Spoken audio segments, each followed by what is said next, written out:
పేదలకు వైద్య విద్య పేద ప్రజలకు సూపర్ స్పెషాలిటీ వైద్యం అందుతుందనే ఉన్నత ఆశయంతో అప్పటి ముఖ్యమంత్రి వైఎస్ జగన్మోహన్ రెడ్డి 17 వైద్య కళాశాలల్ని రాష్ట్రంలో ప్రారంభించి మొదటి దశలో ఉన్న 5 కళాశాలలు జాతికి అంకితం చేశారని వైఎస్ఆర్సీపీ రాష్ట్ర ప్రధాన కార్యదర్శి శ్రీకాంత్ రెడ్డి అన్నారు. అన్నమయ్య జిల్లా రాయచోటి వైఎస్ఆర్సీపీ కార్యాలయం నుండి కోటి సంతకాల ప్రజా ఉద్యమం పత్రాల్ని జెండా ఊపి జిల్లా కార్యాలయానికి తరలించారు. ఆయన ప్రైవేటీకరణ చేయకూడదు, తన సంకల్పం ఏదుందో రాష్ట్ర వ్యాప్తంగా ప్రతి పార్లమెంటు 17 నూతన మెడికల్ కాలేజ్ స్టార్ట్ చేసి 5 కంప్లీట్ క్లాసెస్లో రన్నింగ్ తీసుకొచ్చారు. మిగిలిన వంటి కూడా వివిధ దశలలో దాదాపుగా కంప్లీట్కి వచ్చినాయి.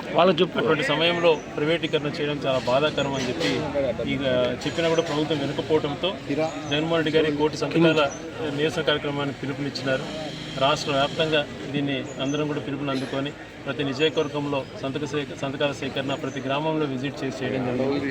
ఈ నియోజకవర్గం నుంచి కూడా దాదాపుగా 55,000 పైగా సంతకాల సేకరణ చేపట్టడం జరిగింది. ఈ కోటి సంతకాలతో 18వ తేదీన గవర్నర్కి జగన్మోహన్ రెడ్డి గారు రిప్రజెంట్ చేస్తారు. కానీ ప్రభుత్వం కూడా ఆలోచన చేయాలి చిత్తశుద్ధితో. ఎందుకు ఇటువంటి ఆలోచన ప్రజల యొక్క భావన ఎంత వ్యతిరేకంగా ఉన్నా ప్రజల భావనకు వ్యతిరేకంగా ప్రైవేట్ పరం చేయాలని మీ బినామీలకు ఇచ్చుకోవాలనుకుంటే ఎందుకని సంకల్పించాడో కేవలం మన సొంత లాభాల కోసం వాళ్ళ చేతిలో మెడికల్ వ్యవస్థ పెట్టుకోవడానికి కోసం ఇవన్నీ కూడా చేస్తున్నాడు. ఇక్కడ మెడికల్ కాలేజీలు ప్రతి ప్రాంతానికి స్టార్ట్ చేయడం వల్ల ఇక్కడ ప్రాంతాల వాళ్ళకు కూడా ఎంతో యూస్ఫుల్గా ఉంటుంది. బయటకు వెళ్ళే విదేశాలకు వెళ్ళి చదువుకుంటున్న వాళ్ళకందరికీ కూడా సౌకర్యంగా ఉంటుంది. అలాగే సూపర్ స్పెషాలిటీ హాస్పిటల్ ఉంటుంది కూడా ఆయన వదిలేసి ఇది చేశాడు.